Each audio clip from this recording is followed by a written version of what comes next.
Hello everyone.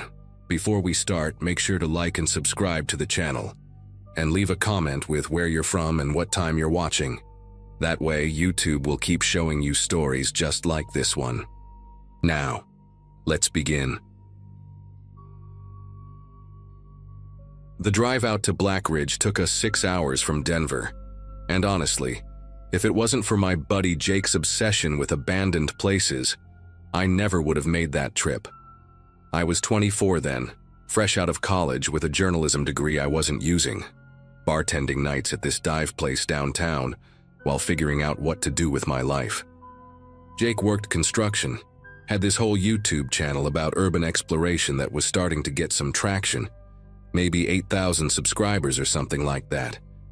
He'd been researching Black Ridge for months, found it buried in some Colorado Historical Society archives, this mining town that went from boom to bust, practically overnight in 1978.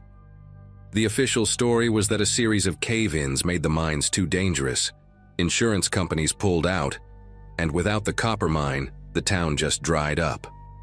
But Jake had found these old newspaper clippings from nearby towns, little mentions here and there about families leaving in the middle of the night, about the mining company buying up all the local properties for way more than they were worth. We got there around 2 in the afternoon on a Saturday in October, the kind of crisp fall day where the air feels sharp in your lungs.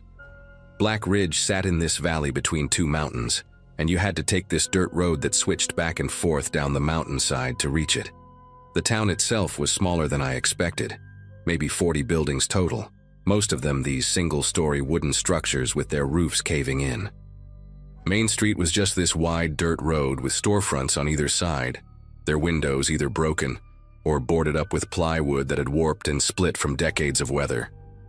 What got me right away was how quiet it was. Not peaceful quiet, but this heavy, pressing silence like the mountains were holding their breath. Jake parked his truck near what used to be a general store, its faded sign still readable. Morrison's Goods and Supplies. We grabbed our backpacks with water, flashlights, and Jake's camera equipment, and started walking through town, our footsteps unnaturally loud on the packed dirt. The first weird thing we noticed was the church at the end of Main Street. Every other building had broken windows, doors hanging off hinges, roofs collapsed, but this church was intact. Not maintained exactly. The white paint was peeling and the wooden steps were rotting, but the windows were whole, the door was shut, and there was even this brass doorknob that hadn't tarnished completely. Jake wanted to film there first, said it would make great B-roll footage, but when we got closer we saw fresh tire tracks in the dirt, maybe a day or 2 old at most. That should have been our first real warning, but Jake was excited, talking about how maybe there were other urban explorers here recently, how we might find their tags or signatures inside somewhere. We tried the church door, but it was locked, not with some old rusty lock either, but this heavy-duty master lock that couldn't have been more than a year old.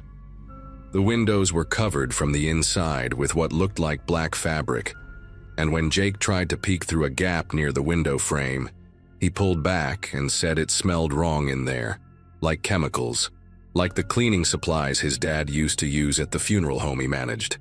We decided to check out the mining company office instead, this 2-story brick building near the edge of town, with Ridgeline Copper Corporation carved into a stone block above the entrance. The front door was gone completely, just an empty frame leading into darkness, and Jake went in first with his camera light on, me following with my phone flashlight. The first floor was what you'd expect. Desks overturned, papers scattered everywhere, old filing cabinets with their drawers pulled out and emptied. But Jake found this one filing cabinet in a back room that was different, locked with another new lock, just like the church. He had bolt cutters in his truck for situations like this, said it was standard gear for urban exploration, and after 15 minutes of going back and forth about whether we should cut it, curiosity won. Inside were dozens of manila folders, and when we started reading through them, that's when everything changed. These weren't mining records. They were payment ledgers, checks written out to families in Black Ridge, all dated from September and October of 1978, all for amounts between $30,000 and $50,000, which was serious money back then. Each folder had a family name, and inside were these agreements, all with similar language about compensation for relocation and confidentiality regarding mining operations. But the disturbing part was the handwritten notes paperclipped to some of them. Things like, husband refused initial offer, see incident report 7B, or family relocated after consultation with security team. Jake was filming everything, getting close-ups of the documents, when we found this thicker folder at the back labeled Tunnel 4 Incident, Confidential. Inside were photographs, black and white, showing a collapsed mine entrance, but if you looked carefully at one of them, you could see what looked like a torn piece of flannel shirt sticking out from under the rocks. There were medical examiner reports talking about 11 miners who were in Tunnel 4 when it collapsed, but then there was this memo from the company executives saying they'd only reported 7 deaths to the authorities. The other 4 were listed as resolved internally, with payments to their families totaling $200,000. Jake's face went pale reading that, and he kept saying we had to get copies of everything, that this was huge, that people needed to know what really happened here. That's when we heard the truck engine outside, this low diesel rumble that cut through the silence like a knife. We both went to the window, staying low, and saw this old Ford F-250, rust-eaten around the wheel wells, parking right behind Jake's truck. 2 men got out, both probably in their 60s, wearing these identical brown Carhartt jackets and baseball caps. The bigger one, built like a linebacker gone to seed, had this shotgun that he kept casual, broken over his arm like he was going bird hunting. The smaller one, thin with a gray beard down to his chest, was carrying what looked like a gas can. They stood there for a moment looking at Jake's truck. Then the bigger one said something and pointed at the mining office where we were hiding. Jake grabbed my arm so hard it hurt, whispered that we needed to get out the back. But when we crept to the rear of the building, we saw another truck parked there, blocking the back exit, engine running but nobody inside it. We could hear footsteps on the front porch now, slow and deliberate, and that thin guy's voice carried through the broken windows. "We know you're in there. Just want to talk about what you're doing with private property." Jake had his phone out, trying to get signal, but we were too deep in the valley, no bars at all. The footsteps came into the building and we could hear them moving through the front room, not rushing, just walking normal like they had all the time in the world. The bigger guy was talking now, his voice carrying this weird conversational tone. "My grandfather worked Tunnel 4, made good money for the family before the accident. Real shame when outsiders come stirring up old grief, you understand?" We were crouched behind a row of filing cabinets in the back office, and I could feel sweat running down my back even though it was cold. Jake had turned his camera off, was clutching it like a weapon, and I remember thinking how stupid we were, how we should have told someone where we were going, should have seen the red flags. The thin man's voice came from closer now, maybe the next room. "Found their backpacks here, Carl. Couple of water bottles, energy bars. City kids, looks like." Carl laughed, but there was nothing funny in it, just this hollow sound that made my teeth hurt. Then Jake did something I'll never forget. He stood up, walked right out into the open with his hands visible, and started talking in this calm, steady voice I'd never heard him use before. "Hey guys, we're just here taking photos for a college project, documenting ghost towns in Colorado. We didn't mean to trespass, didn't know this was private property. We'll leave right now, no problems." Carl and the thin man were standing maybe 10 feet away, and up close I could see Carl's eyes were this washed-out blue, like sky through dirty glass, and he had these thick scars across his knuckles. The thin man's face was all sharp angles, cheekbones that looked like they could cut paper, and he was smiling but only with his mouth, not his eyes. Carl shifted the shotgun, still not pointing it at us but making sure we saw it, and said, "College project, huh? Then you won't mind showing us what you've been filming. Hand over the camera, son." Jake hesitated for maybe 2 seconds, then passed his camera over. Carl gave it to the thin man who started scrolling through the footage, his face getting darker with each second. They were in the filing room, Carl. They saw the Tunnel 4 papers. Carl's expression didn't change, but something in his posture did, like a dog getting ready to bite. The thin man pulled out the camera's memory card and put it in his pocket, then dropped the camera on the floor and stomped on it, the crunch of plastic and glass echoing in the empty room. Jake flinched but didn't move otherwise, and I was still half hidden behind the filing cabinets, trying to control my breathing. Carl started talking again, his voice lower now. "You boys need to understand something. This town, these buildings, they're not abandoned. They're protected. My family, the Brennans, the Washburns, we all stayed close after Black Ridge closed. We made promises to people, signed papers just like the ones you were snooping through. The mining company paid good money for our silence, and that money put our kids through school, bought our houses, kept our families fed for 2 generations." He took a step closer to Jake, and I could smell him now, cigarettes and motor oil and something sour underneath. "But more than that, we gave our word. My grandfather, the thin man's father here, they died keeping that word. And we're not about to let some YouTube kids with cameras destroy what they built." The thin man walked over to where I was crouching and grabbed my shoulder, pulled me up with surprising strength for someone so skinny. His fingers dug into my shoulder blade, and he steered me over to stand next to Jake. "Here's what's going to happen," Carl said, and now he was holding the shotgun with both hands, still not quite pointing it at us, but close enough. "You're going to get in your truck and drive out of here.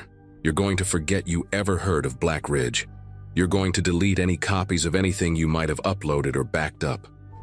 If we see you again, if we hear you've been talking about this place, well, mining towns are dangerous. Old tunnels collapse all the time. Sometimes people fall in and never get found." The thin man let go of my shoulder and walked to the window, looked out at the street.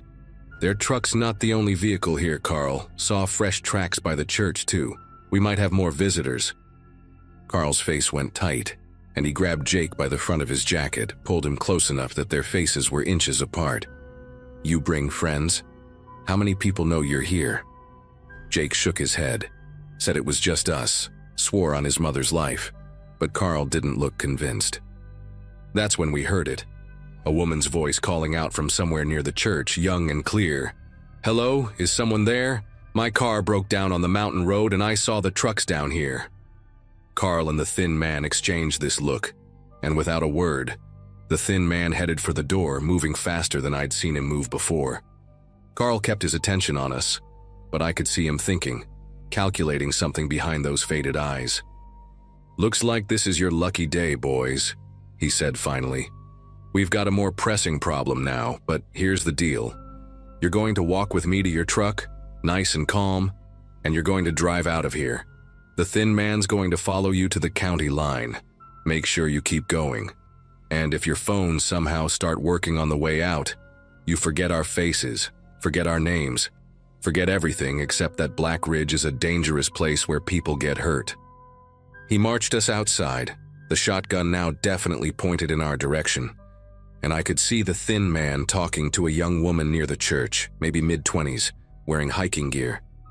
She looked confused but not scared yet, and the thin man was gesturing toward her car, probably offering to help. Carl stood next to Jake's truck while we got in, then leaned into Jake's window and grabbed his wallet from his pocket before Jake could react. He pulled out Jake's driver's license, held it up so we could both see it, then put it in his own pocket. "Nathan Garfield, 1847 Colfax Avenue, Denver," he read out loud. "I'll keep this as insurance. You stay quiet, you'll get it mailed back in a month. You talk well, I know where you live now, don't I?" He stepped back, gestured for us to leave, and Jake started the truck with shaking fingers.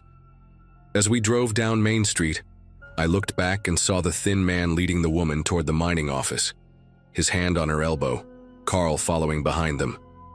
The woman was looking around now, and something in her body language had changed, like she'd realized something was wrong. Jake drove faster, taking the switchbacks up the mountain so fast I thought we'd go over the edge. Neither of us spoke until we hit the highway, and then Jake pulled over and threw up on the side of the road. We never talked about reporting it. What would we say? That we'd broken into private property and found old documents. That some locals threatened us. Jake got his license back exactly 1 month later, no return address, and we never spoke about Black Ridge again. But sometimes I Google it, and there's nothing, no stories about missing hikers, no news about that woman. Maybe she was one of them. Maybe her car really did break down. Or maybe there's another folder in that filing cabinet now. Another incident that was resolved internally.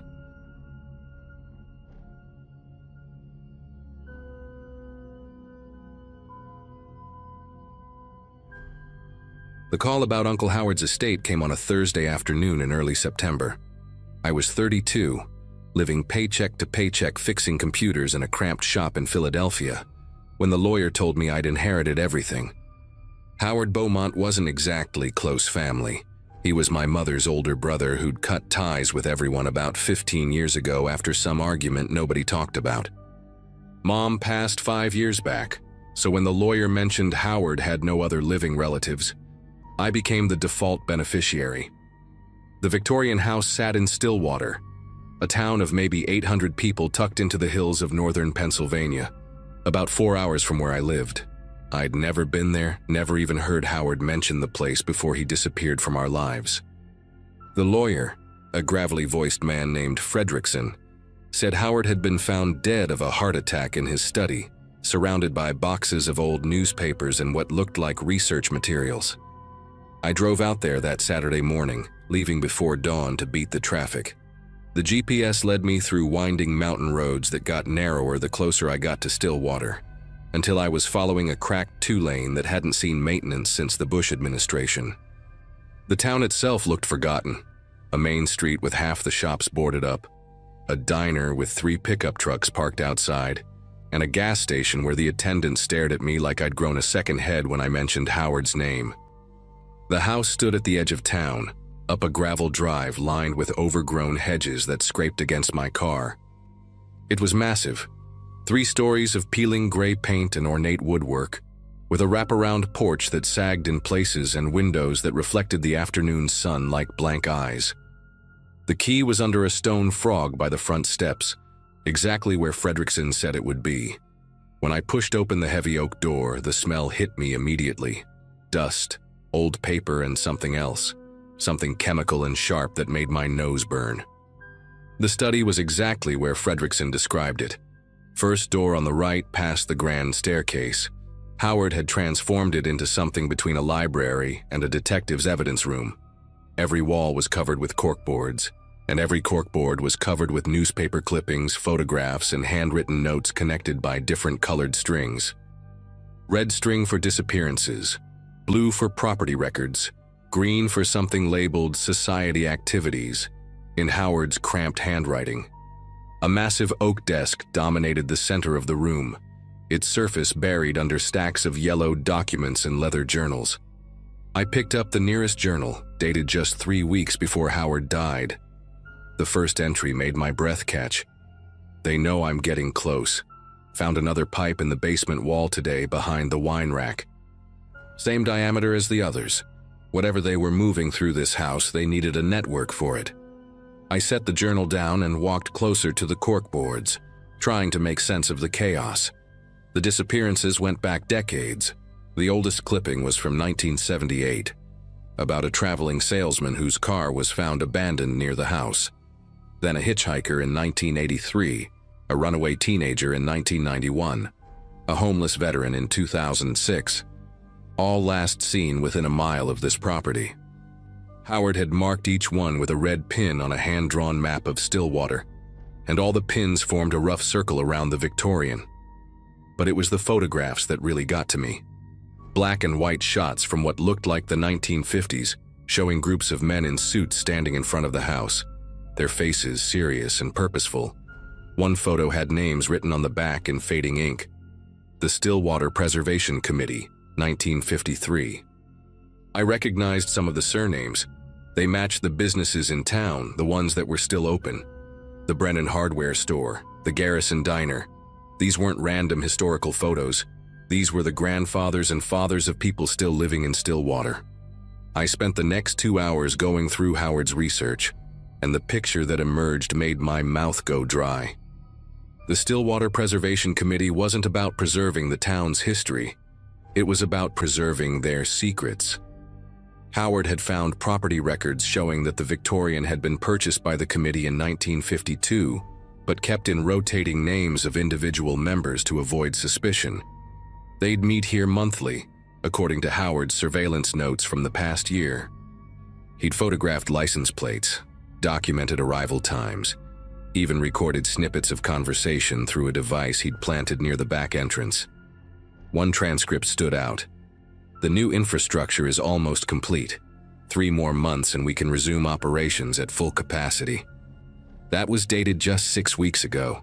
I found myself pacing the room, trying to process what Howard had uncovered. This wasn't some conspiracy theory from a lonely old man. He had receipts, documentation, proof that something organized was happening in this house.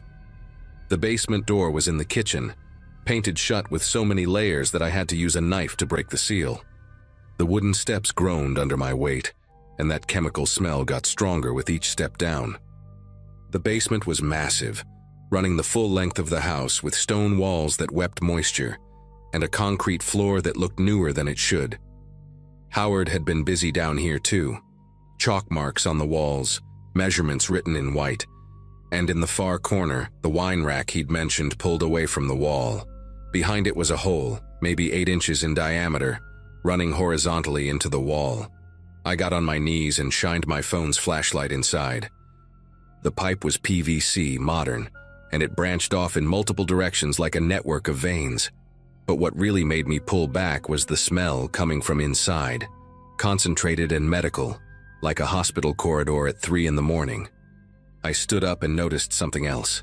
Fresh scratches on the concrete floor, leading from the pipe to a drain in the center of the room that looked recently installed. That's when I heard the front door open upstairs. Not a subtle creak, but a confident push, like someone with their own key. Footsteps followed, multiple sets, heavy and deliberate. I killed my phone's flashlight and moved behind the furnace, my heart hammering against my ribs. The footsteps spread out above me, some heading toward the study, others moving through the house with purpose. Through the floorboards, I heard a woman's voice, clear and authoritative. "Check every room. Make sure he didn't leave anything new. The nephew's car is here, so he's probably in town asking questions," a man responded. "Garrison already called. Kid stopped at the diner an hour ago, was showing Howard's photo around." My legs felt weak. They'd been watching me since I arrived. The woman spoke again. "Good. We'll have maybe 20 minutes before he comes back. Get the remaining documents from the study and check if Howard found the secondary hub in the attic." Secondary hub. There was more than just the basement setup. I waited until the footsteps moved away from the kitchen before creeping back to the stairs. Through a crack in the door, I could see legs passing by. At least 4 people, maybe 5. They moved like they owned the place, which according to Howard's research, they essentially did. I recognized one voice from the diner that morning, the cook who'd served me coffee and asked if I was just passing through. My phone vibrated in my pocket, making me nearly jump out of my skin. A text from an unknown number. "Mr. Beaumont, this is Fredrickson. Please call immediately. Urgent information about your uncle's estate." But Fredrickson had specifically told me he was unreachable on weekends, gone fishing until Monday. Whoever was upstairs had my phone number. I turned the phone completely off and shoved it deep in my pocket. The basement had another exit. Howard had marked it on one of his hand-drawn floor plans.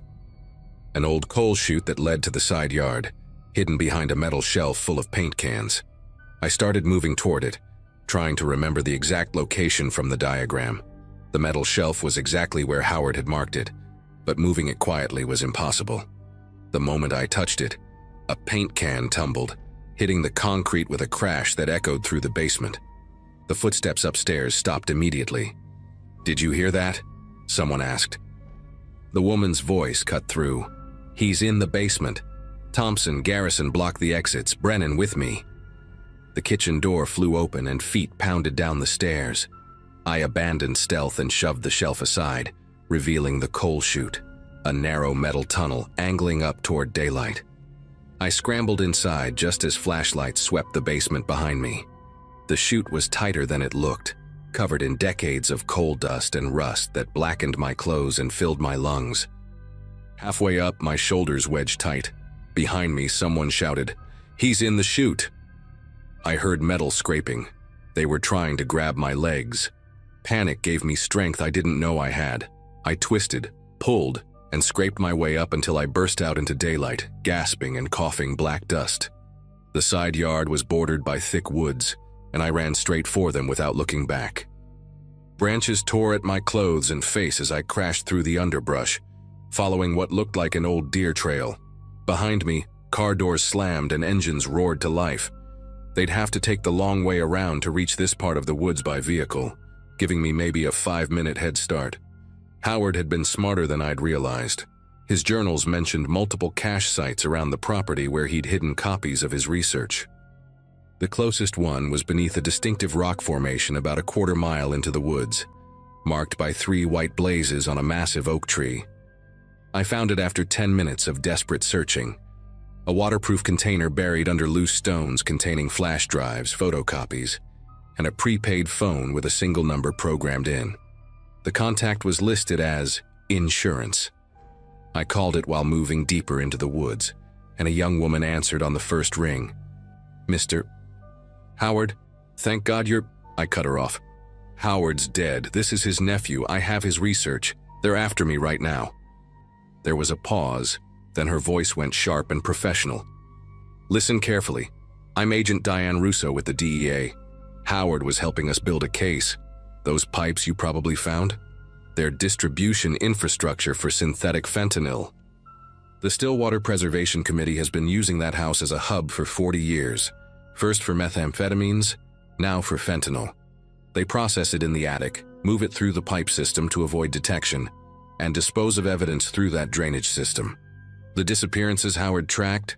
Those were people who got too close to the truth or threatened their operation.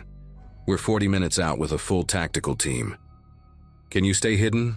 I told her about my location, and she guided me to a ranger station 2 miles north that had been abandoned for years but still had a reinforced basement. I made it there just as I heard dogs barking in the distance. They'd brought out trackers. The ranger station was a concrete block building with boards over the windows and a heavy steel door that still locked from the inside. I barricaded myself in the basement and waited, listening to the dogs get closer, then farther, then closer again as they tried to pick up my trail.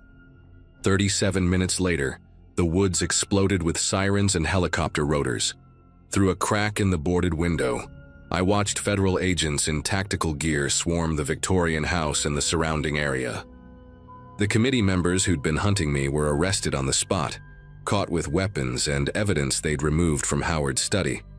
Agent Russo found me an hour later, after the scene was secure.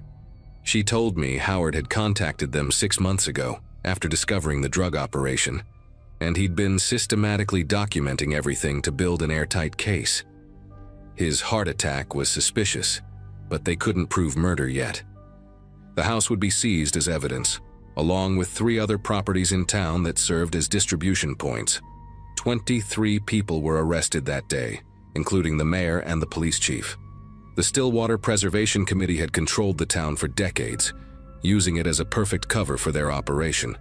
Small, isolated, with a population trained not to ask questions. I gave my testimony, handed over Howard's research, and never went back to Stillwater. The government seized the house, and I received a settlement from Howard's actual estate, mostly his savings and life insurance. It was enough to start over somewhere far from Pennsylvania. Sometimes I think about those missing people Howard tracked, wonder if they'll ever find them. Russo told me they excavated parts of the property but wouldn't tell me what they found. Some questions are better left unasked.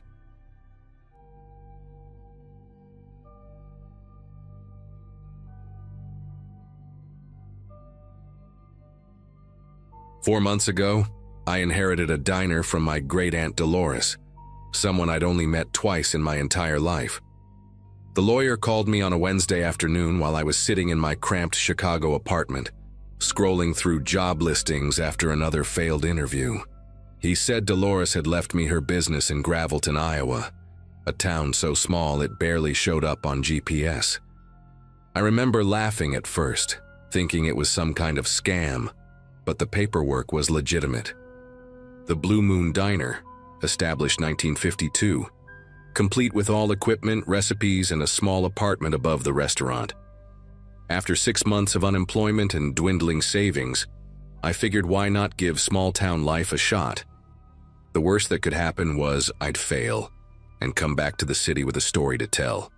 At least that's what I told myself as I packed my Honda Accord with everything I owned. Gravelton turned out to be one of those towns where Main Street was literally the main street, lined with brick buildings that hadn't changed since the 60s. Population 847, according to the weathered sign at the town limits. The Blue Moon sat right in the middle of downtown, sandwiched between a barber shop and an antique store that looked permanently closed.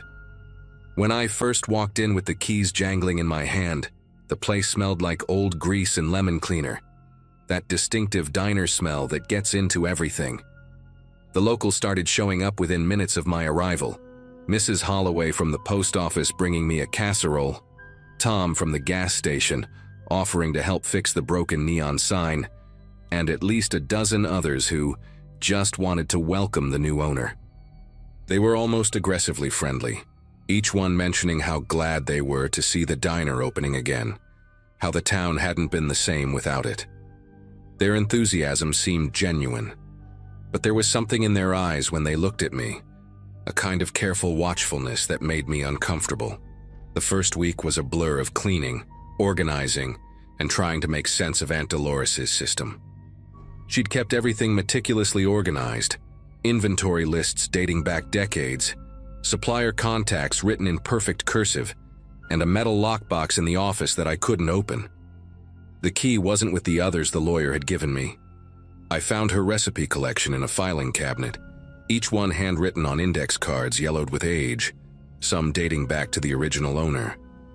There was something oddly specific about the measurements, not just a pinch of salt, but 3/8 teaspoon precisely, not seasoned to taste, but exact amounts of every spice.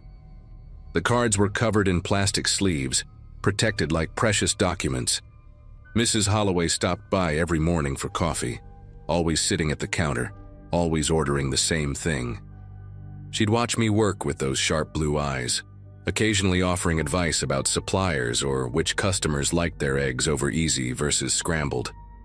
By the second week, I had the place running smoothly enough to open for breakfast and lunch. The crowd surprised me. Apparently everyone in Gravelton and the surrounding farms had been waiting for the Blue Moon to reopen. They ordered like they'd been starving for months, especially the daily specials that I made from Dolores' recipes.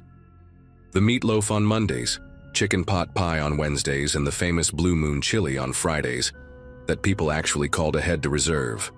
George, who ran the hardware store, told me that chili recipe had been in the diner for 70 years, never changed, never shared. People drove from 3 towns over just for a bowl. I followed those recipe cards religiously, measuring everything exactly as written, and the compliments poured in. "Tastes just like Dolores used to make," they'd say, or "haven't had this since the diner closed." The cash register rang constantly, and I started thinking maybe this inheritance was actually a blessing. Everything changed when I found the newspaper clippings. I was cleaning out the basement storage room, trying to make space for new supplies, when I knocked over a box of old promotional materials. Behind it, wrapped in plastic, was a collection of articles from the Gravelton Gazette dated 1987. "Mystery illness strikes 5 at Blue Moon Diner," read the first headline. Then, "Police investigate possible poisoning at local restaurant." And, "Blue Moon temporarily closed as death toll rises to 3. My knees went weak as I read through them. 3 people had died after eating the Friday special, the chili. 2 more were hospitalized for weeks. The police investigated for months but never found evidence of intentional poisoning. The health department cleared the diner, saying it must have been a contaminated batch of meat or vegetables. But there was one article, smaller than the others, that mentioned how strange it was that only certain customers got sick, all of them newcomers to town, all of them eating alone at the counter. I sat on that cold basement floor for an hour, reading and rereading every article. The diner had reopened just 2 months after the incident, under the same ownership. The town had seemingly forgotten about it, or chosen to. There were photos of the victims: a traveling salesman from Nebraska, a young woman passing through on her way to Minneapolis, and an elderly man who'd just moved to Gravelton to be closer to his daughter. All strangers, all dead within days of eating at the Blue Moon. The articles mentioned that the recipes were tested extensively, but nothing toxic was found. The ingredients were normal, the preparation standard. Yet somehow, 3 people had died. I thought about all the meals I'd served in the past 2 weeks, all those recipe cards I'd followed so precisely, and felt sick. When I finally climbed back upstairs, the dinner rush was starting, and through the window I could see the familiar faces of locals already filling up the booths, chatting and laughing like nothing in the world could be wrong. That night, I couldn't bring myself to cook. I told everyone I was feeling under the weather and closed early. Mrs. Holloway seemed particularly concerned, patting my hand with her weathered fingers and telling me to get some rest. After everyone left, I went straight to the office and tried everything I could think of to open that metal lockbox. Paper clips, screwdrivers, even a hammer from the maintenance closet.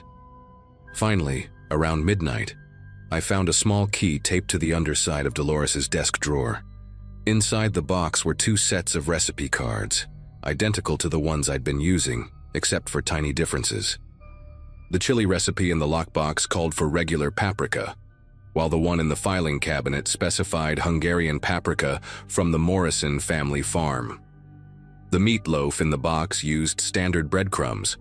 The filed version required breadcrumbs from Thursday's unsold wheat loaf ground fine. Every single recipe had these small variations, and at the bottom of the locked set was a note in Dolores's handwriting, for strangers passing through. The implications hit me like ice water in the veins. 2 sets of recipes, one for locals, one for strangers. I grabbed my laptop and searched for more information about the 1987 incident, diving deep into old forums and archived pages. I found a memorial page for one of the victims, Janet Bauer, created by her sister. She'd written about how Janet was just driving through, had stopped for lunch on recommendation from a gas station attendant. She'd sat at the counter, ordered the special, and was dead 4 days later from what doctors called an unusual toxic reaction. The sister mentioned something that made me stop breathing. Janet had taken photos of her meal, and in one of them you could see Mrs. Holloway in the background, sitting at her usual spot at the counter, eating the same chili, perfectly fine. I went back to the kitchen and compared the 2 chili recipes again. The difference was in 3 ingredients: the paprika sauce, a specific type of cumin that had to be locally ground, and something called prairie sage that the regular recipe didn't include at all. The next morning, Friday, I woke up with a decision to make. The breakfast crowd would expect the diner to open at 6, and by noon people would be calling about the chili. I dressed slowly, my mind racing through the possibilities. Maybe the local ingredients had developed some kind of natural immunity in the townspeople over generations. Maybe it was all coincidence. But I knew better. This was deliberate. The whole town had to know. Mrs. Holloway with her watchful eyes, Tom who'd been so eager to help, George who'd praised the sacred recipes. They were all eating the safe versions while strangers got something else. I thought about calling the police, but what would I say? That I found 2 sets of recipes with slight variations? That people died 37 years ago from food poisoning that was never proven intentional? They'd think I was paranoid. Plus, the local sheriff, Bill Crawford, ate lunch at the diner 3 times a week, always greeting everyone by name, always knowing who belonged and who didn't. I opened the diner that morning because I needed to understand more. The breakfast rush came and went, locals ordering their usual, chatting about the weather and corn prices. Around 11, I started preparing the chili, using the safe recipe from the filing cabinet. As I stirred the pot, Mrs. Holloway walked in for her pre-lunch coffee. She watched me add the Hungarian paprika, nodding approvingly. Dolores always said the secret was in the details, she said, her voice casual but her eyes sharp. She knew every family in this town, where they grew their herbs, which farms had the best spices. It's what made this place special. Then a man walked in I'd never seen before, pulling off his sunglasses, checking his phone for signal. Out-of-state plates on his car, California from what I could see. He sat at the counter, exactly where Janet Bauer had sat in that photo, and asked what was good. Mrs. Holloway turned to look at him, then at me, and I swear the temperature in the room dropped. "The chili's our Friday special," she said before I could speak. "Everyone loves the chili." My hand stayed steady as I ladled the chili into a bowl, the safe version I'd been making all morning. I could feel Mrs. Holloway's eyes boring into my back as I set it down in front of the man from California. He took a big spoonful, smiled, and said it was excellent. Mrs. Holloway's coffee cup clinked against her saucer, a sharp sound in the quiet diner. More locals started filing in for lunch, and I noticed how they all glanced at the stranger, then at me, these quick little assessments that I'd never paid attention to before. George came in and took his regular booth, but instead of his usual friendly wave, he just stared. The man from California finished his chili, left a $20 for a $12 meal, and walked out alive and healthy. The moment his car pulled away, the atmosphere shifted. Holloway stood up, left exact change for her coffee, and walked out without a word. One by one, the other customers followed, leaving their meals half-eaten, filing out in silence until I was alone in the diner that had been packed 5 minutes before. That afternoon, nobody came in. Not for coffee, not for pie, not even to use the bathroom. The phone didn't ring once. As I cleaned the empty tables, I found a note tucked under the register, written in careful cursive. "Dolores understood her responsibility. Gravelton takes care of its own." I packed that night, throwing everything into garbage bags and boxes, not caring what got broken. I loaded my car in the dark, knowing they were watching from behind curtains and through cracked doors. The lockbox with the poisoned recipes went with me. Evidence maybe, or insurance, I wasn't sure. As I drove out of Gravelton at dawn, passing that population sign one last time, I understood what they hadn't written in those newspaper articles. This wasn't about hatred or violence. It was about preservation.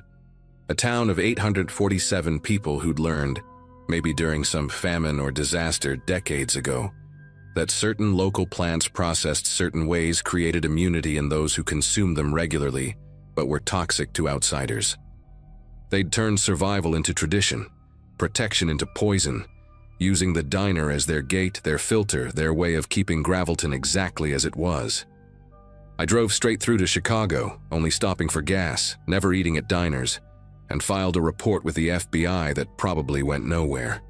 The Blue Moon is closed now, I heard, waiting for the next distant relative to inherit it, someone who might be more understanding of small-town traditions.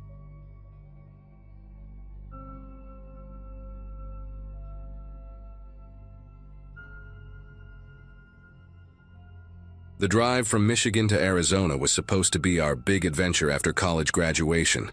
Just me and my best friend Kelsey, two 23-year-olds with nothing but time, and her beat-up Ford Explorer packed with way too many snacks and a carefully curated road trip playlist. We'd been on the road for 3 days when we saw the exit sign for Riverbend, somewhere in the middle of Missouri. Kelsey had read about it in one of those America's Forgotten Towns articles she was always finding online. The article called it a place frozen in time, with this old mill from the 1800s that supposedly still had all the original equipment inside.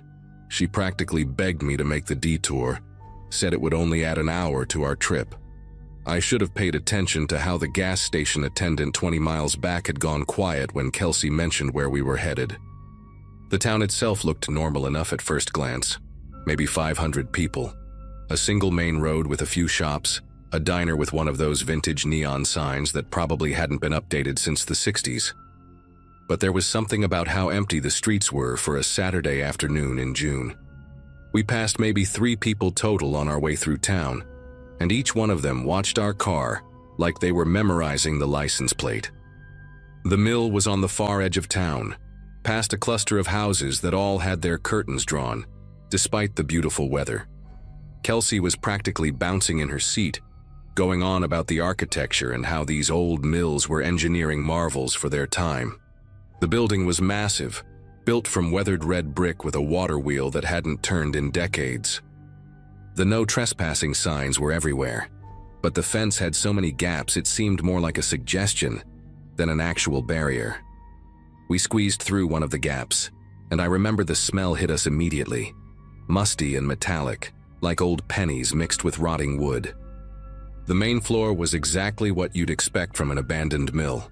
Rusted machinery, broken windows letting in shafts of dusty light, graffiti from teenagers who'd probably been using this place as a party spot for years. Kelsey was taking pictures of everything, especially this massive grinding stone that must have weighed several tons. I wandered toward what looked like an old office area in the back corner. The door was barely hanging on its hinges, and when I pushed it open, I found filing cabinets that had been ransacked years ago, papers scattered everywhere. But underneath an overturned desk, partially hidden by decades of dust and debris, I spotted something that made me call Kelsey over immediately. A leather wallet, vintage-looking, maybe from the 70s based on the style. Inside the wallet was a driver's license for someone named Douglas Hartley from Kansas, expired in 1978. There was still cash in it, $43 in old bills, family photos of kids who'd be in their 50s or 60s now if their dad ever made it home. Kelsey found another wallet wedged behind the filing cabinet, this one from 1983, belonging to a woman from Oklahoma. Then we found more, a lot more. They were everywhere once we started really looking, stuffed in drawers, shoved into cracks in the walls, some in a cardboard box behind the machinery. Different decades, different states, but all from people passing through. My chest got tight as we counted them. 37 wallets, 11 purses, over 20 loose IDs. Some were so old the lamination was peeling, others looked like they could have been dropped yesterday. One military ID from 1969 showed a young guy in uniform who couldn't have been older than 19. Kelsey's face had gone pale, and she kept saying we needed to call the police, that this was evidence of something horrible. I was already pulling out my phone when I realized I had no signal. Not even emergency calls would go through. Kelsey checked hers too. Same thing, which was weird because we'd had full bars in town just 20 minutes ago. We decided to document everything first, take photos of all the IDs so we'd have proof when we got back to town and could find a phone. While Kelsey was photographing, I noticed something else that made my mouth go dry. Mixed in with all the personal items were sets of car keys, dozens of them. Old Ford keys, Chevy, some with those plastic dealership tags still attached, rental car fobs from companies that probably didn't even exist anymore. These people hadn't just walked away from their wallets, they'd never made it back to their vehicles. That's when we heard the mill door slam shut. Not the wind. There wasn't any wind that day. The sound echoed through the whole building, deliberate and final. Through the broken windows, I could see someone had wrapped a chain around the door handles from the outside. Then came footsteps, multiple sets, walking around the perimeter of the building. Kelsey grabbed my arm so hard it hurt, and we both crouched behind the machinery trying to control our breathing. Male voices, at least 3 different ones, casual like they were discussing the weather. One of them mentioned that he'd seen our Explorer parked out front, said it had Michigan plates, probably worth decent money at the chop shop over in Frankfurt. Another voice, older and gravelly, said something about waiting until dark, that it was cleaner that way. They knew we were in there.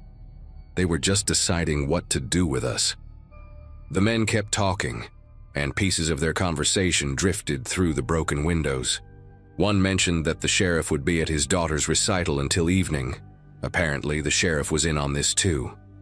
Another said something about how the last couple who'd come through had a nice BMW, sold for 15 grand once they stripped it down. They were so matter-of-fact about it, like they were discussing farming or fishing, not murder. Kelsey was typing frantically on her phone, trying to get any message out, but nothing would send. I remembered seeing an old loading dock door on the other side of the building when we'd walked around earlier. If we could get there without being seen, maybe we could slip out while they were still at the front. We started crawling, staying low, using the massive machinery as cover. Every sound we made seemed impossibly loud. Our knees on the gritty floor, our breathing. Even our heartbeats felt like they'd give us away. We made it about halfway when I saw him through a gap in the machinery, a man in coveralls standing by what used to be the mill's water intake. He was maybe 50, weathered face, holding a rifle like he'd been born with it. He wasn't looking for us, just standing guard, patient as a statue. Behind him, through another broken window, I could see 2 more men positioned at different corners of the building. They had us surrounded without even trying, like they'd done this before, knew exactly where people would try to run. Kelsey saw them too, and I watched the hope drain from her face. But then she pointed to something I hadn't noticed. An old grain chute in the floor, probably used to move product to a lower level. The metal grate covering it was rusted through in places. If there was a basement or sub-level, maybe there was another way out, something these men didn't know about or had forgotten after all these years. The grate came loose easier than expected. The rust had eaten through most of the bolts. The drop was maybe 8 feet into complete darkness. I went first, landing hard on what felt like packed dirt and old grain that had turned to powder. The smell down there was worse. Stale air that hadn't circulated in decades mixed with something else, something organic and wrong. Kelsey dropped down behind me, and we used our phone flashlights to look around. The basement was a maze of support pillars and old storage areas. Along one wall were wooden shelves that had mostly collapsed, and scattered on the floor were more personal belongings. Watches, rings, a child's toy bear from who knows how long ago. But what really got me was the scratches on the wooden pillars, deep gouges at about shoulder height, some with dark stains around them. People had been kept down here. People had tried to claw their way out. Kelsey found the tunnel first, an old drainage pipe maybe 4 feet in diameter, leading away from the mill toward what we hoped was the river. The metal was corroded but intact, and when we shined our lights down it, we could see it extended beyond the range of the beam. We could hear the men above us now, their footsteps heavy on the old floorboards, calling out that they knew we were there, that we might as well come out and make this easy. One of them must have noticed the open grate because suddenly there was shouting, angry now instead of casual. We didn't have a choice. We crawled into that pipe, our phones in our mouths for light, moving as fast as we could through decades of sediment and God knows what else.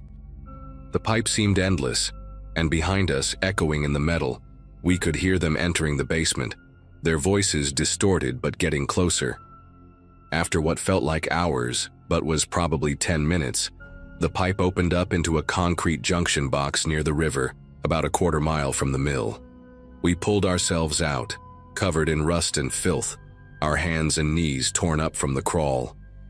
The sun was starting to set, painting everything orange and red. We ran along the riverbank, staying in the trees, circling back toward town and Kelsey's Explorer. We could see the mill in the distance, see flashlights moving around inside, searching.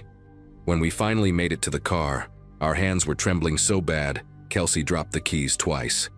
The engine turned over on the 3rd try, and we drove straight through town doing 60 on their little main street. Nobody tried to stop us, but I saw curtains moving in windows, faces watching. At the gas station 20 miles out, the same attendant from before was still on shift. When he saw us, covered in dirt and rust, eyes wild with fear, he just nodded slowly and said we were lucky. Said most people who stop in Riverbend don't stop anywhere else after that. We drove straight through to Arizona, 15 hours without stopping except for gas. Kelsey wanted to call the FBI, the state police, anybody who would listen. I convinced her to wait until we got somewhere safe. In Phoenix, we filed reports with everyone we could think of. We had the photos of all those IDs, descriptions of the men, everything. The FBI agent who interviewed us seemed interested at first, but after he made some calls, his whole demeanor changed. He said they'd look into it, but that sometimes old mills collect debris over the years, that people lose things, that we were probably just spooked by some locals pulling a prank. 2 weeks later, Kelsey got a call saying our report had been closed due to lack of evidence. When we checked online, every photo we'd taken in that mill was corrupted, showing nothing but black screens. Riverbend doesn't show up on Google Maps anymore. The exit we took is just empty highway now, according to the navigation. But I know it's still there. That little town with its covered-up secrets, waiting for the next car with out-of-state plates to pull off the interstate, curious about a forgotten piece of America.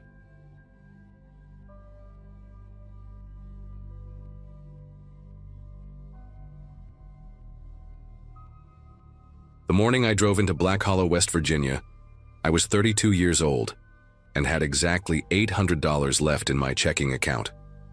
2 weeks earlier, the marketing firm where I'd worked for 7 years had let go half their staff, including me, and my severance barely covered what I owed on credit cards. A friend from college mentioned she knew someone renting out a cabin dirt cheap in the Appalachians, only $200 a month if I paid 3 months up front. The photos showed a simple wooden structure surrounded by pine trees, with a stone fireplace and basic furniture, perfect for someone who needed to disappear for a while and figure out their next move. The GPS lost signal about 20 miles before I reached the turnoff, and I had to follow handwritten directions the owner had texted me, counting mailboxes and looking for a rusted green water tower. The first person I encountered was at the only gas station in town, a cramped building with wood paneling that looked like it hadn't changed since the 70s. The attendant, a woman probably in her 60s with gray hair pulled back tight, watched me pump gas through the window. When I went inside to pay, she studied my face while running my card, then asked if I was heading up to the Garrett place. That's what she called it. Not a cabin or rental, but the Garrett place. I nodded, and she exchanged a look with an older man buying cigarettes. Just a quick glance that lasted maybe half a second. She handed back my card without saying anything else, but the man followed me outside and stood by his truck, pretending to check his phone while obviously watching me load my groceries. His truck had a faded sticker on the back window, some kind of eagle holding arrows, and below it text I couldn't quite make out. The cabin sat at the end of a dirt road that wound through dense forest for about 3 miles. Every 100 yards or so, I noticed these orange paint marks on trees, always 3 diagonal slashes, always on the right side of the road. The rental listing hadn't mentioned neighbors, but I passed 2 driveways with heavy chains across them and no trespassing signs that looked handmade, with additional warnings spray-painted on plywood.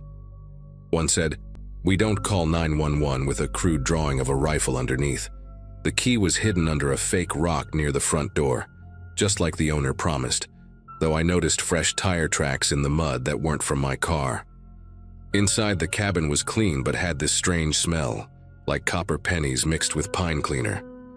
The furniture was older than the photos suggested, and in the bedroom closet, someone had left behind a cardboard box filled with what looked like military surplus items. Ammunition boxes, canvas bags with weird insignia, and a stack of photocopied papers I didn't look through. The isolation hit me that first night, when I realized I couldn't hear anything except wind through trees. No cars, no distant neighbors, no planes overhead. Around 9 o'clock, while I was reading on the couch, I heard footsteps on the wooden porch, slow and deliberate. Through the front window, I saw a man standing there, not knocking, just standing with his hands in his pockets facing the door. He was maybe 50, wearing a baseball cap and work clothes, completely still like he was waiting for something. I didn't move, didn't turn on more lights, just watched him through a gap in the curtains. After about 5 minutes, he walked back down the steps and disappeared into the darkness. I couldn't see a vehicle anywhere, which meant he'd walked through the woods to get here. I pushed a chair against the front door that night, telling myself I was being paranoid, that maybe he was just checking on the property for the owner. The next morning, I found boot prints circling the entire cabin, going right up to each window. Some stopped under the bathroom window, the prints deeper there like someone had stood in that spot for a while. On the back door, someone had drawn 3 diagonal lines in the dirt, matching those orange marks on the trees. I tried calling the owner but got voicemail, so I drove back to town for cell service and to feel less isolated. At a small diner on the main road, I sat at the counter and ordered coffee. The waitress, a younger woman with blonde hair and tired eyes, leaned close when she poured and whispered that I should leave. Just that, nothing else. You should leave. then walked away like nothing happened. When I tried to pay, she wouldn't look at me, and I noticed her hands trembling as she made change. The cook in the back, visible through the service window, kept staring at me with this flat expression, not hostile exactly, but like he was memorizing my face. On my way back to the cabin, a pickup truck followed me from town, staying about 50 feet behind, matching my speed exactly. It wasn't the same truck from the gas station. This one was newer, dark blue with tinted windows. At the turnoff to the cabin's dirt road, I stopped, and the truck stopped too, just sitting there with the engine running. We stayed like that for maybe 30 seconds before I turned, and the truck continued straight, but slow. So slow, it couldn't have been going more than 10 miles per hour. When I got back, the cardboard box from the closet was now on the kitchen table, the papers spread out like someone had been reading them. They were meeting minutes from something called the Black Hollow Resistance Committee, dated from the early 2000s, talking about defending the homeland and maintaining operational security. One page had a list of names with addresses, and at the bottom someone had recently written in pen, "She's here." My first instinct was to pack everything and leave immediately, but when I went outside, my car wouldn't start. The engine wouldn't even turn over, just clicked when I turned the key. The hood was still locked, no visible damage, but someone had clearly done something to it while I was reading those papers. No cell service meant I couldn't call for help, and walking back to town would take hours through those woods, past those driveways with chains and warnings. I went back inside and started packing anyway, throwing clothes into my bag while trying to think clearly. That's when I heard vehicles approaching, multiple engines growing louder up the dirt road. Through the bedroom window, I watched 3 trucks pull up and park in a semicircle around my dead car. About 8 men got out, all wearing regular clothes but moving in this coordinated way, spreading out to cover different angles of the cabin. One of them was the man from last night, and he was carrying a rifle, not pointing it, just holding it casual across his chest. They didn't storm in or yell demands, they just waited. One man, older than the others with a white beard and sunburned face, walked up to the porch and knocked politely, like he was delivering a package. When I didn't answer, he called out that they needed to talk about my situation and that I'd found property that didn't belong to me. His voice was calm, almost friendly, but the way he said property made it clear he wasn't talking about the cabin. Through the kitchen window, I could see 2 more men positioned near the tree line, watching the back of the house. The bearded man kept talking, explaining that Black Hollow folks took care of their own problems, that they'd protected this place for 20 years from outsiders who wouldn't understand their way of life. He said the owner, Mr. Garrett, should never have rented to strangers, that it was a mistake they now had to correct. He gave me 10 minutes to come out and discuss things like civilized people, then walked back to lean against one of the trucks, checking his watch. I remembered something from those papers, a hand-drawn map showing various locations marked with X's and one marked emergency cache near a creek about a quarter mile behind the cabin. If these people had hidden supplies, maybe there was something I could use, maybe even a radio or flare gun. The bathroom had a small window facing the woods, barely big enough to squeeze through. I turned on the kitchen faucet and the TV to create noise, then locked myself in the bathroom and pried open the window screen. The men out front were focused on the main entrance, and the 2 watching the back were positioned more to the sides. I dropped my bag out first, then pulled myself through, scraping my ribs on the frame. The woods were thick enough that once I got 20 feet from the cabin, I was hidden. Behind me, I could hear the bearded man call out that I had 5 minutes left, his voice still patient, but with an edge now. The creek was exactly where the map indicated, running shallow over moss-covered rocks. I followed it downstream, looking for anything unusual, and found a green metal box partially buried under exposed tree roots. Inside were vacuum-sealed bags containing cash, about $3,000 in small bills, 2 prepaid cell phones still in plastic, car keys, and a loaded handgun I didn't touch.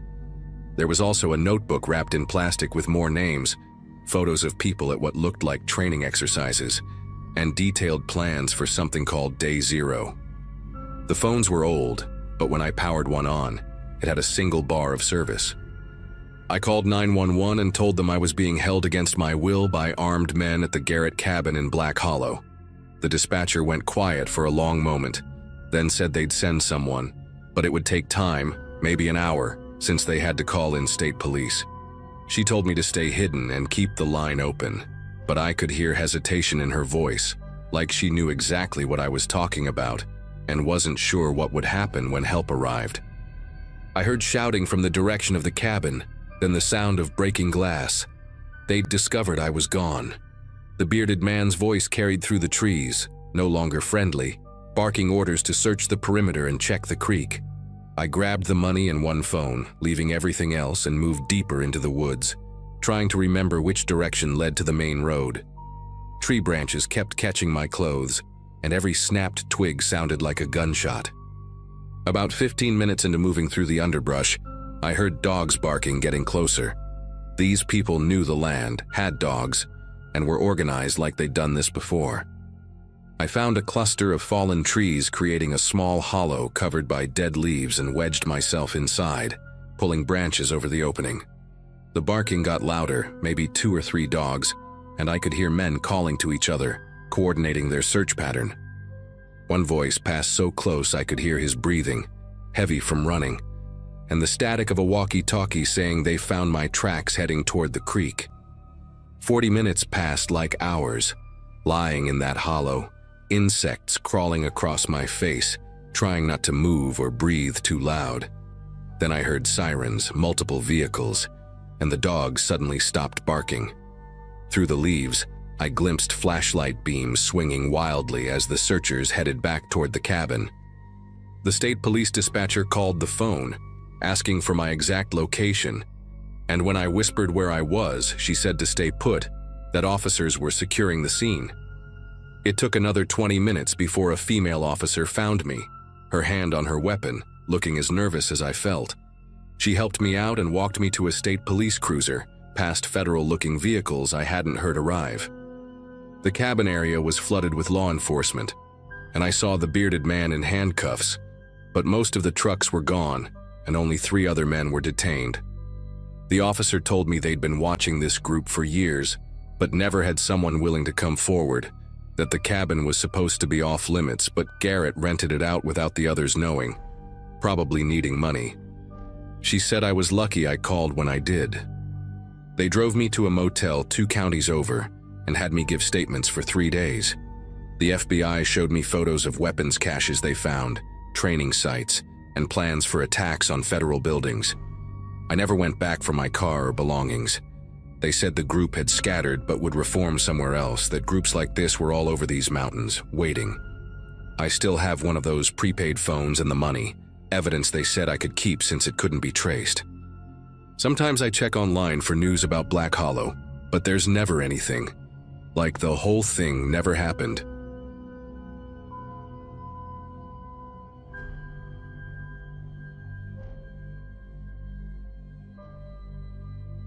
I never thought I'd write about what happened last August, but I need to get this out there, because maybe someone can explain what I stumbled into. I was living in Austin at the time, had been there for almost 15 years working as an electrical contractor. Decent life. Nothing spectacular, but comfortable enough. Left my hometown in Kentucky when I was 22, right after my parents died in that car accident on Route 60.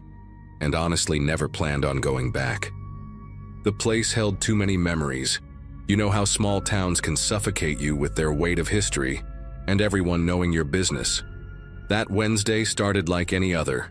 Coffee, checking work orders, planning to rewire some guy's garage, until my phone rang around noon with a number I didn't recognize, area code from back home.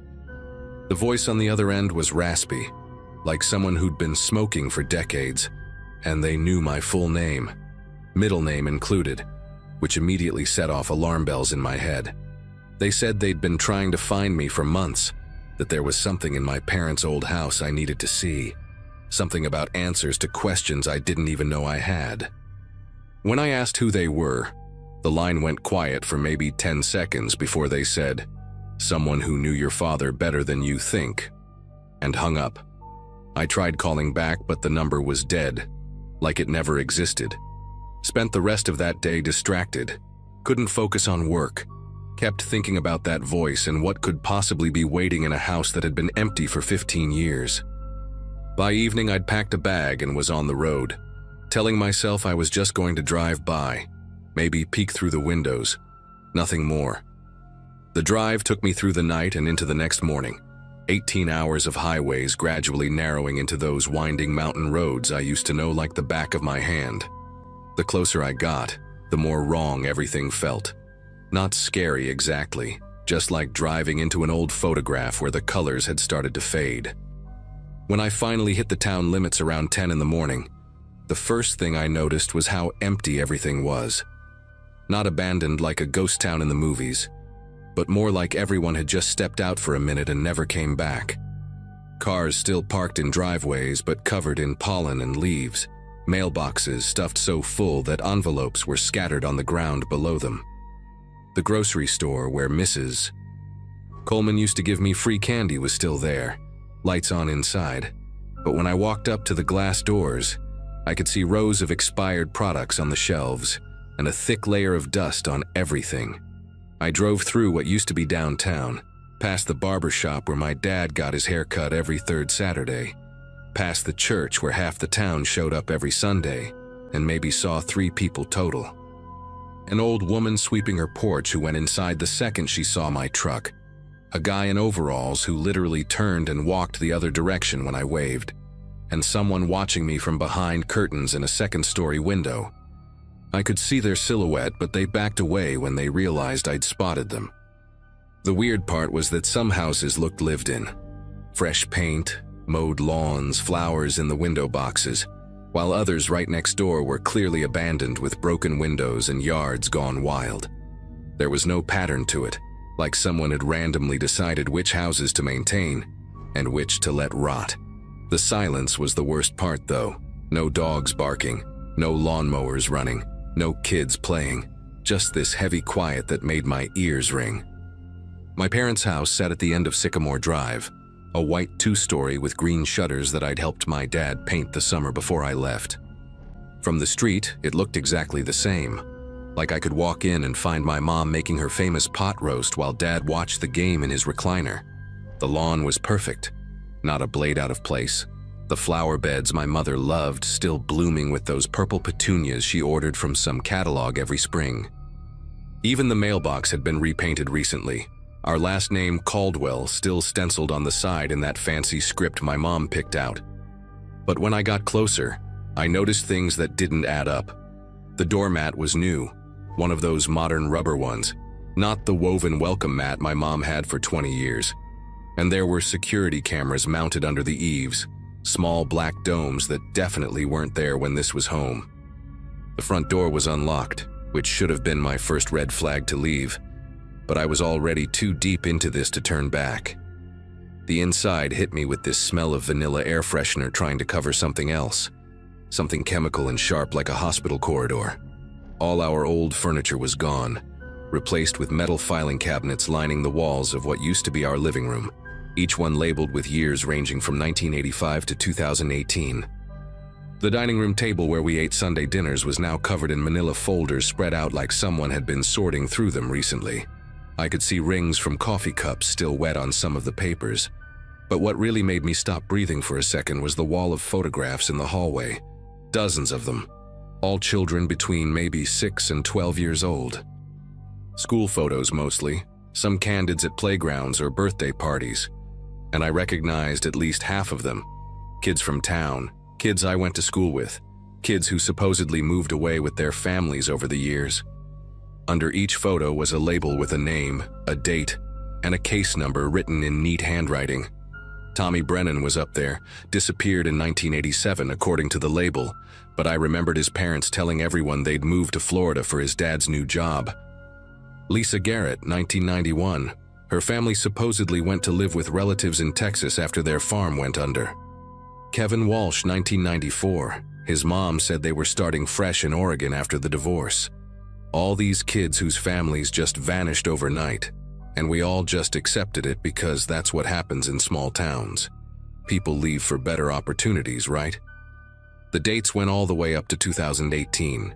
Kids I didn't recognize must have been born after I left town.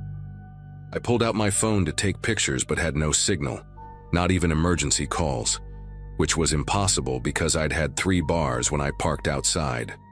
Started opening the folders on the dining table and found police reports that were never filed, witness statements that were never taken, medical examiner notes about remains found in various locations around the county, all stamped with "Investigation Suspended" in red ink.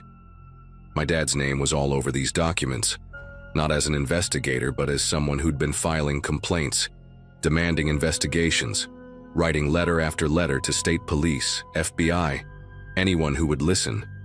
The dates started about 2 years before he died. Hundreds of pages of his handwriting documenting suspicious disappearances, noting patterns, begging for help. One letter dated a week before the accident said, "They're not just taking them anymore. They're replacing families, bringing in people who look enough like them that nobody asks questions. Check the dental records, check the birth certificates. These aren't the same people." There were responses too. Official letterhead telling him to stop wasting resources, threatening legal action if he continued his harassment, and one final notice dated the day before my parents died that said, "Your concerns have been noted and no further action will be taken. Consider this matter closed." I was reading through his notes about how certain town officials seemed to know when kids would disappear when I heard footsteps on the porch. 3 people walked in without knocking, 2 men in their 50s and a younger woman, all wearing regular clothes but moving like cops. That careful way of keeping their hands visible but ready. The older guy, gray beard and work boots, looked familiar but I couldn't place him until he smiled. And I saw he was missing the same front tooth as Sheriff Coleman, who used to run the town back when I was a kid. Except Sheriff Coleman would be 90 by now if he was still alive, and this guy looked exactly like he did 20 years ago. The woman had a clipboard and started checking things off while the other man, tall with a scar across his neck, stood by the door like he was blocking it. "You got the call then," the Coleman lookalike said, not a question, but a statement. "We've been maintaining your father's work, keeping the records safe, waiting for someone from the family to come back. The others said you wouldn't, but I knew you would. You're just like him, can't leave well enough alone." The woman looked up from her clipboard and spoke in this flat voice like she was reading a weather report. "Population management protocol has been in effect since 1985. Selected youth are relocated for processing, while family units are replaced with compliant alternatives to maintain social stability. Your father's interference resulted in termination, but his documentation was preserved as per regulations. You've now been briefed and have 2 options, integration or relocation." The tall man by the door pulled out a folder from inside his jacket, opened it to show a photo of me taken that morning at the grocery store, already added to their collection with a case number and everything. The Coleman lookalike kept talking while I tried to process what I was hearing. "We tried to keep you away, let you live your life in Austin, but someone made that phone call against protocol. Now you're here, you've seen the files, and decisions have to be made. The town needs people who understand the situation, who can help maintain things. Your house is still here, we've kept it ready, you could slide right back in like you never left." I asked them what happened to the kids, where they actually went, and the woman tilted her head like I'd asked something strange.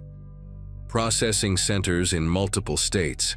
Some integrate into new communities under different identities, others serve different purposes based on aptitude testing. The program has a 94% success rate for social reintegration. Your hometown serves as one of 12 collection points in this region." She pulled out a contract from her clipboard, placed it on the table next to my father's letters. "Sign this, accept your role as a record keeper like your father should have. And you can even continue his documentation work, officially this time. Refuse and you become a relocation case yourself. The choice is yours, but it needs to be made now." The tall man moved away from the door, pulled out a chair for me to sit, and I realized they were completely serious. This wasn't some elaborate prank or delusion. This was real and happening, and had been happening for decades while everyone just looked the other way or got replaced when they asked too many questions. I signed the papers. What else could I do? They had my photo in their files, knew where I lived in Austin, had been watching me for who knows how long. The Coleman lookalike patted my shoulder like we were old friends and told me I'd made the smart choice, that my father would have been proud I chose to survive rather than fight a system bigger than any of us. They gave me a set of keys, told me someone would come by every month to collect new documentation and bring supplies, and that my job was simple: maintain the records, keep the house ready for viewing when necessary, and never speak about this to anyone outside the network.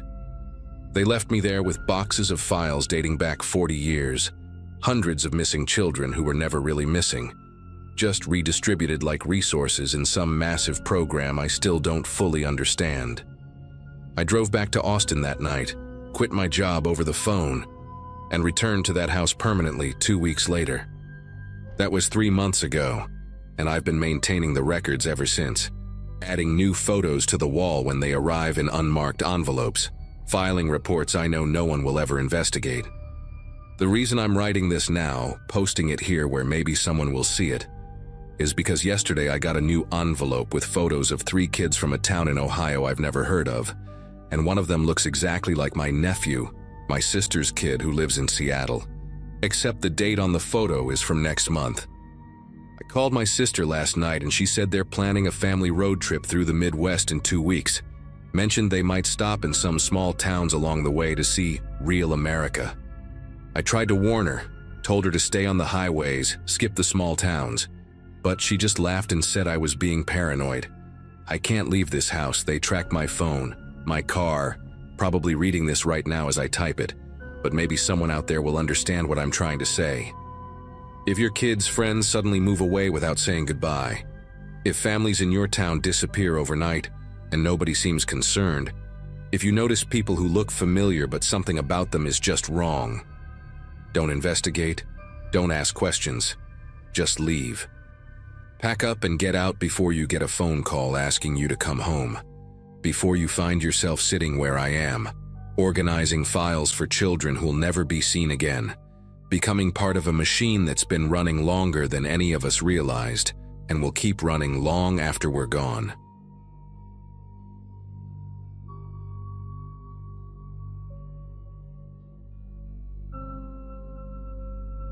When I signed the papers for the house on Willow Creek Lane, I told myself it was the kind of place where a second chance could finally take root. 2 stories, pale siding chipped in a way that gave it character, and a narrow porch that creaked every time I shifted my weight. The price was shockingly low, which I chalked up to the market and the fact that small towns rarely attracted newcomers. After the divorce, I needed a place that felt like mine, quiet, detached from the life I had just left behind. From the outside, the house looked tired but harmless, like it had been waiting for someone who might care enough to settle in again. My first week was spent trying to make it feel lived in. I painted the kitchen a soft green, unpacked boxes at night while the radio hummed, and left the windows open to let the smell of fresh air replace the scent of dust.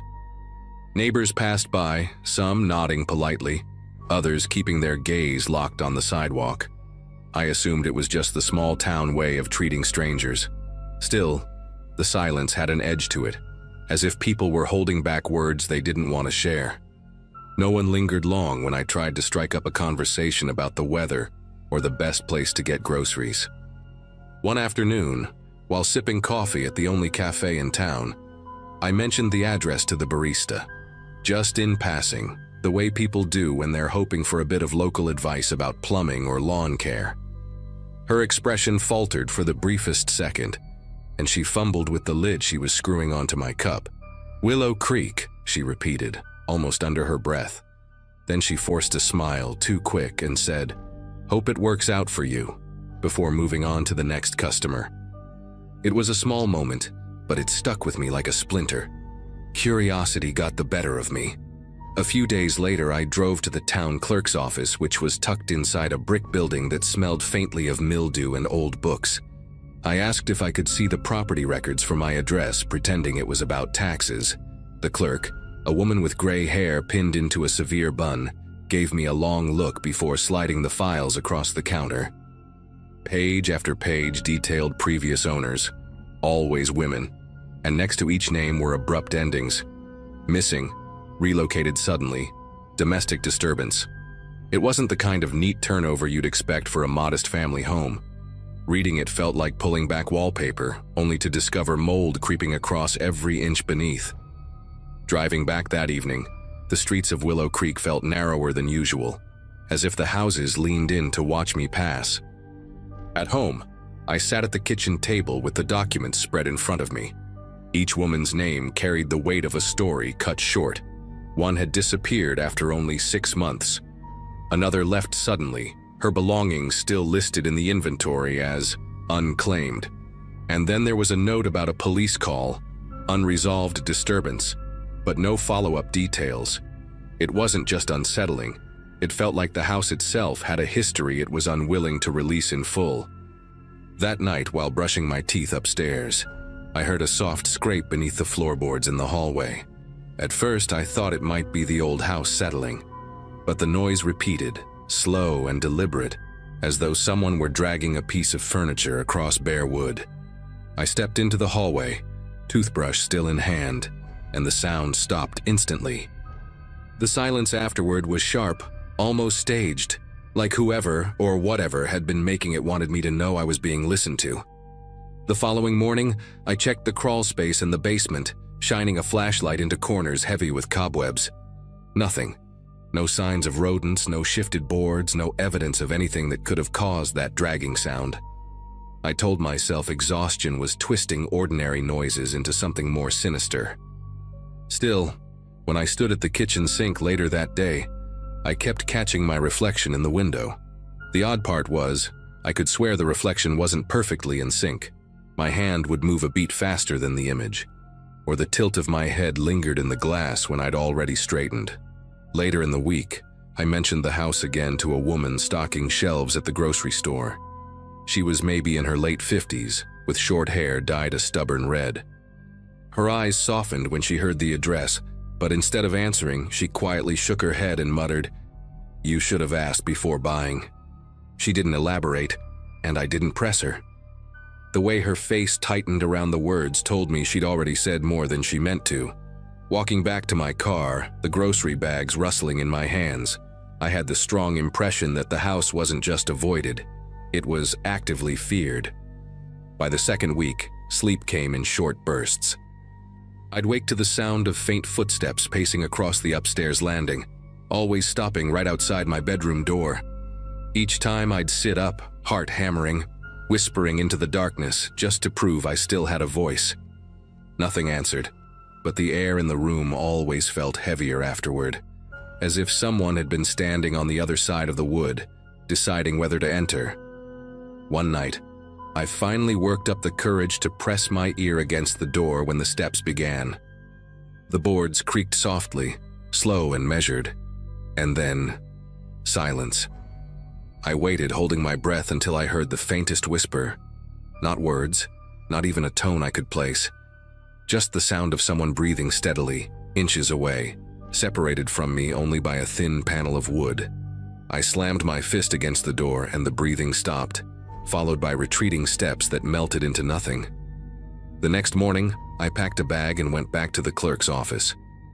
I asked directly if anything had ever been found, any trace of the women listed in those files.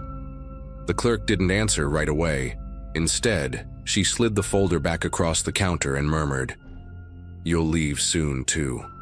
Everyone does." Her voice wasn't cruel, but it carried the weight of certainty, like she'd seen the pattern enough times not to doubt it. That evening, I called a realtor and put the house back on the market. I left most of my belongings behind. Even now, I can't explain why walking away felt less like running and more like survival. I've rented apartments since, nothing permanent, but safe enough to sleep through the night. Sometimes when I hear footsteps in the hallway of a new place, I still expect them to stop right outside my door. And every time I wonder if the house on Willow Creek is still waiting for another woman to sign her name on the deed.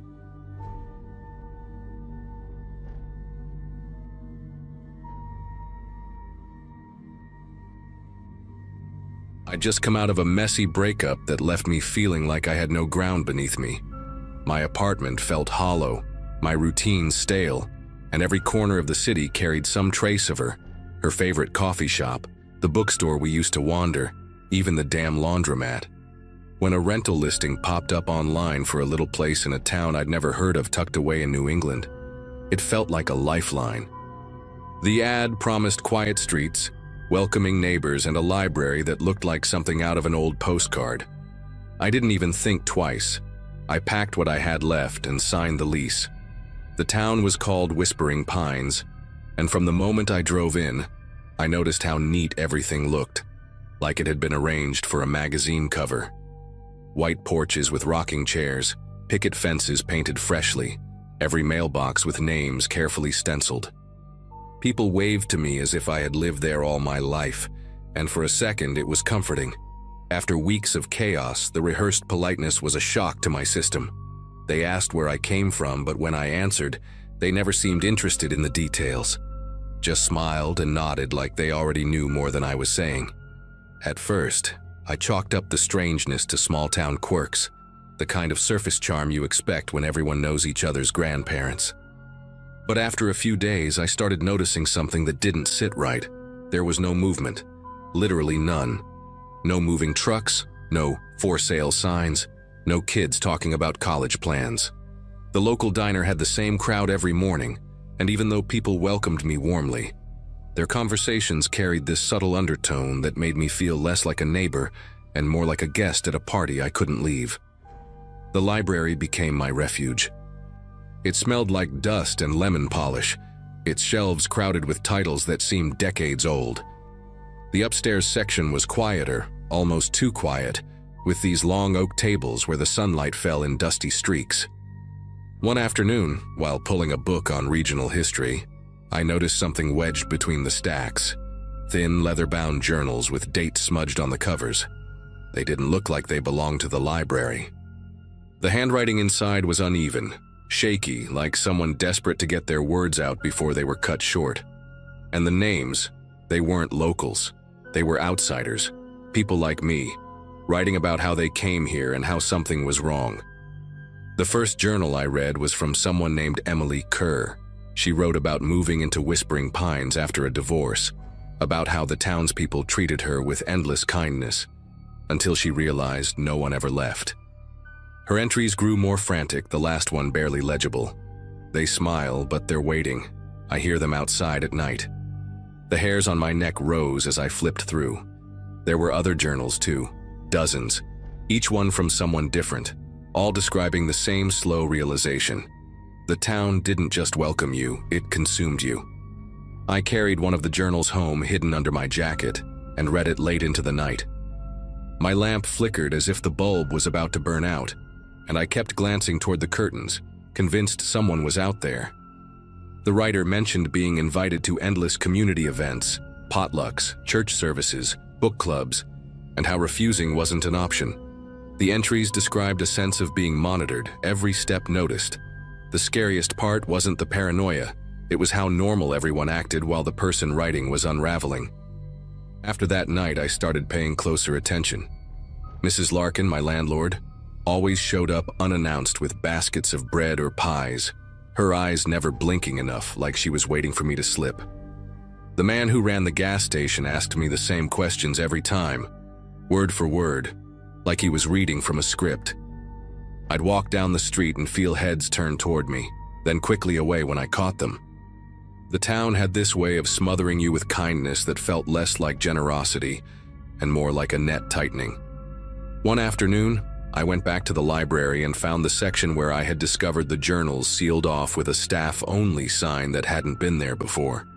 The librarian, a tall man with graying hair, noticed me lingering and gave me this long stare that made my throat dry up. His voice was calm when he finally spoke. "You found enough to settle in. Best to stop digging." It didn't sound like advice, it sounded like a warning. That night I decided to test something. I packed a small duffel bag, nothing that would scream I'm leaving for good, just a change of clothes and some cash. Around midnight, I got in my car and started driving toward the highway. The streets were too quiet. No porch lights, no crickets, just silence pressing against the windows. When I reached the town's exit sign, there were cones blocking the road, and beyond them, 2 trucks parked sideways, headlights pointed right at me. I didn't see drivers, but I felt eyes on me all the same. I turned around before anyone had to say a word. The next morning, people acted like nothing had happened. Mrs. Larkin waved from her porch with another basket of bread. The gas station man repeated his lines like clockwork. It was as if the night before hadn't existed, like the town was daring me to mention it. I didn't. Instead, I went back to the library and slipped the journal I'd borrowed under my jacket again, clutching it like proof I wasn't imagining everything. I stayed in Whispering Pines for 3 more weeks, each day heavier than the last. Invitations kept coming, neighbors knocking at my door, all smiles, all insistence. I stopped sleeping properly, jumped at every sound. One evening, I noticed the journal was gone from my nightstand. In its place was a handwritten note on thick paper. "You belong here now. Don't make this harder." That was when I knew I couldn't wait any longer. 2 days later, I left before dawn, abandoning most of my belongings. I drove straight through until the gas tank was nearly dry, only stopping when I crossed into a different state. I never went back for my things, never checked if anyone rented my old place. To this day, I don't know how Whispering Pines manages to keep people there, or why they need outsiders so badly. All I know is that I escaped, and I never talk about that town in person. Writing it here feels dangerous enough.